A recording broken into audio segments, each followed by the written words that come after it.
Juli adalah pertengahan musim panas, dan rasanya bagian tersulit di kebun sudah lewat. Semua sudah ditanam, semuanya tumbuh. Tapi tahu tidak, justru sekaranglah nasib panen Anda ditentukan. Satu kesalahan di bulan Juli bisa membuat Anda kehilangan separuh zukini atau tomat Anda. Hari ini kita akan bahas 10 tugas kunci di kebun di bulan Juli yang pantang dilewatkan. Dan saya jamin, beberapa poin akan mengejutkan Anda, dan salah satunya adalah rahasia sejati para tukang kebun berpengalaman yang akan membantu memperpanjang musim panen sampai musim gugur. Juli bukanlah bulan menanam, ini adalah bulan pengelolaan yang tepat. Tanaman Anda beralih dari fase pertumbuhan aktif ke fase berbuah aktif. Sekarang mereka butuh lebih dari sekadar perawatan, tapi bantuan yang tepat dan terarah.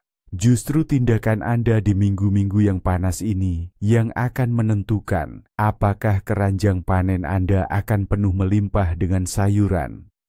Mari kita mulai dari hal yang paling mendasar. Urusan pertama dan terpenting di bulan Juli tentu saja adalah penyiraman dan pemupukan yang tepat. Dan percayalah, ini tidak sesederhana kelihatannya. Di tahap inilah sebagian besar kesalahan terjadi, yang akibatnya merugikan panen kita. Ingatlah aturan emas untuk bulan Juli. Jangan pernah menyiram tanaman di siang hari, di bawah terik matahari. Ini bukan hanya tidak berguna, tapi juga berbahaya. Air akan langsung menguap, dan tetesan air di daun bisa berfungsi seperti lensa kecil dan menyebabkan luka bakar. Waktu terbaik untuk menyiram adalah sore menjelang malam, setelah matahari terbenam, atau pagi sekali. Dengan begitu, air punya cukup waktu untuk meresap jauh ke dalam tanah dan mencapai ujung akar.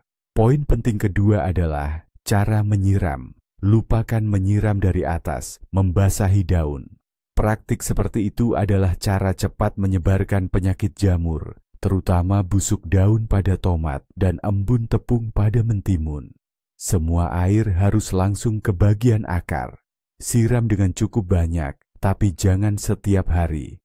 Lebih baik menyiram bedengan dengan merata dan dalam sekali dalam beberapa hari, agar tanah basah sampai kedalaman 15-20 cm daripada sekadar membasahi permukaan setiap hari.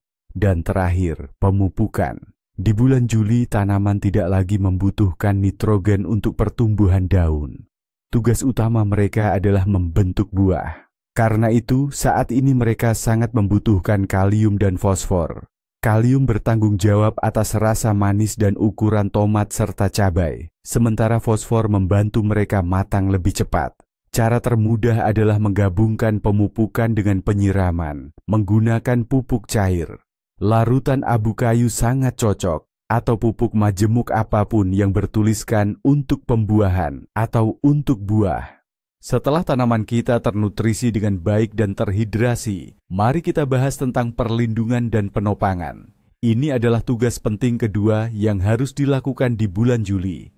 Tanaman Anda sekarang tumbuh pesat sekali, dan buah-buahnya mulai membesar dengan aktif. Di bawah beban buah ini, cabang yang rapuh seperti tomat, paprika, dan terutama sulur mentimun yang panjang bisa mudah patah. Sungguh disayangkan jika kita kehilangan cabang yang sudah ada buahnya yang hampir matang.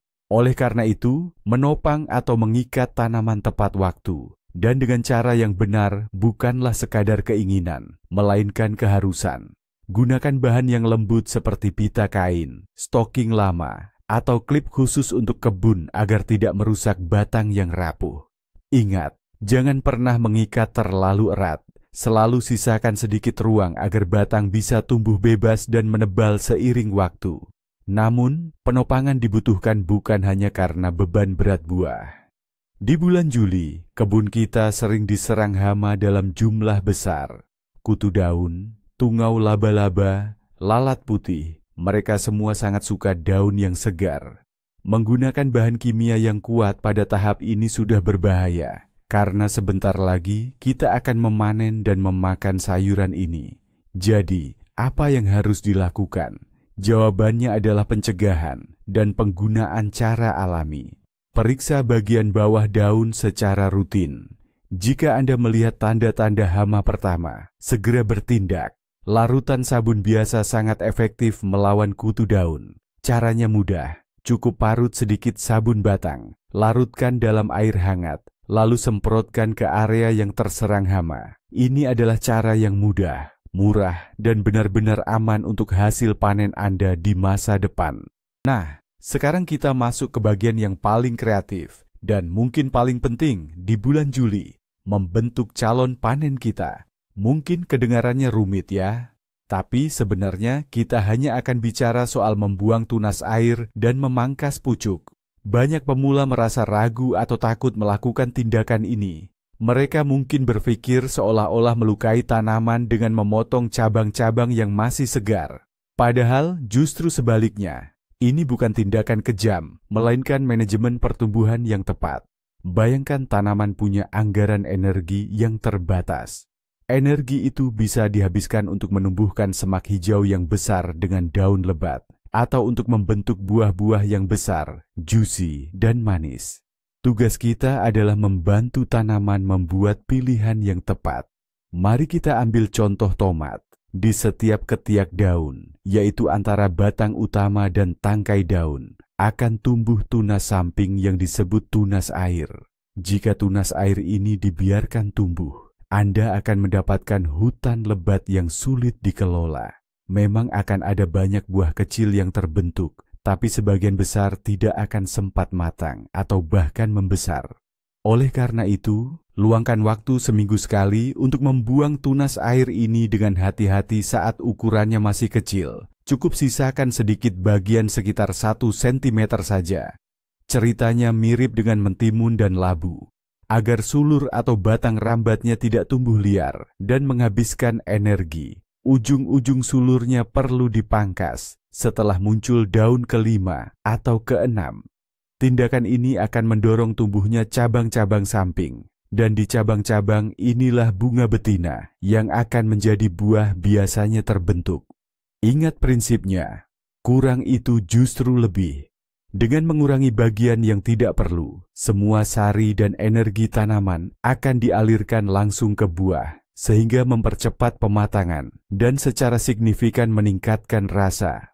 Dan sampailah kita pada tahap yang paling menyenangkan, memanen hasil pertama. Sekilas, kelihatannya mudah saja, tapi ternyata ada trik-triknya juga loh, yang sangat berpengaruh pada produktivitas tanaman. Ini adalah blok kerja penting keempat yang sering dianggap sebagai akhir oleh banyak orang. Padahal sebenarnya ini hanya awal dari siklus baru. Mari kita bicara soal zukini, mentimun, dan kacang polong. Aturan utamanya, jangan biarkan buahnya keburu besar. Begitu mentimun mencapai ukuran sesuai jenisnya, dan zukini masih muda dan empuk, segera petik. Makin sering Anda memetiknya, makin aktif tanaman akan membentuk bakal buah baru. Kalau Anda biarkan ada mentimun besar yang menguning atau zukini babon, kelewatan besar, tanaman akan mendapat sinyal. Misi bikin biji selesai, saatnya istirahat, dan produksi buahnya akan langsung menurun drastis. Memanen secara rutin adalah stimulan terbaik agar tanaman terus berbuah panjang. Tapi setelah panen, pekerjaan belum selesai. Tanah yang sudah kosong tidak boleh dibiarkan terbuka di bawah terik matahari. Tanah itu akan cepat kering dan mengeras seperti kerak. Disinilah mulching, penutupan tanah, datang membantu. Sebuah teknik pertanian yang sederhana tapi sangat ampuh. Tutupi tanah di bawah tanaman Anda dengan lapisan rumput kering, jerami, atau kompos. Lapisan ini seperti selimut akan menjaga kelembaban tanah yang berharga, mencegah gulma tumbuh, dan perlahan terurai memberikan nutrisi tambahan. Anda akan takjub seberapa jauh Anda mengurangi siraman dan mencabuti rumput di bedengan setelah melakukan langkah sederhana ini. Ini benar-benar hadiah untuk pekebun yang malas. Dari semua kesibukan berkebun ini, ada dua hal krusial yang sering terlewatkan oleh para pemula. Padahal dua hal inilah yang membedakan panen yang sekadar lumayan dengan panen yang luar biasa. Ini adalah puncak penting dari musim berkebun. Jadi, dengarkan baik-baik. Pertama, strategi panen yang tepat. Kebanyakan pekebun berpikir, Kalau buah sayuran sudah matang, langsung petik. Tapi, ada rahasia yang tersembunyi dalam psikologi tanaman. Semakin sering Anda memanen buah atau sayuran muda, seperti timun, zukini, kacang polong, atau buncis, semakin kuat sinyal yang Anda berikan pada tanaman. Butuh lebih banyak lagi. Tanaman berpikir bahwa misi utamanya untuk menghasilkan biji dan meneruskan keturunan belum selesai, sehingga mulai berbunga dan berbuah dengan kekuatan 2, bahkan 3 kali lipat. Sebaliknya, jika Anda membiarkan satu buah besar yang sudah terlalu matang tetap di batang, tanaman akan menganggap tugasnya sudah selesai, bijinya sudah matang, dan bisa saja berhenti membentuk buah baru. Sungguh mengejutkan, bukan? Tindakan sederhana ini benar-benar bisa melipat gandakan hasil panen Anda. Dan yang kedua, hal paling tidak terduga, tapi jenius di bulan Juli adalah tanam susulan. Ya, Anda tidak salah dengar. Justru di bulan Juli, saat kelihatannya semua sudah selesai ditanam.